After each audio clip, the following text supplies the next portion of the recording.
欢迎大家来到台湾府城隍庙，即马来为大家绍解是安怎食原底号做台湾府史。台湾府史上大成是照原底明朝定时时阵天兴冠州的办公故事。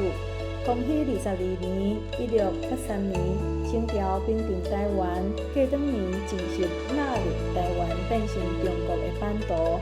两边划分台湾合划伫福建省，设台湾府，介管诸罗、台湾甲凤山三县。大省由首任台湾知府蒋月英伫康熙24年1685年修建。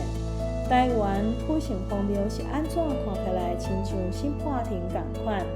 台湾府城隍庙独特的阴阳庙价，具体知府、知官甲通判是人间中官，若任处事判决是非。衙门必然是肃静威严，各级城隍是自然界的中官，设立阴阳，主管人间善恶果报，互托评判。其面貌一定暗藏气质，显现出阴阳两元对立的特色。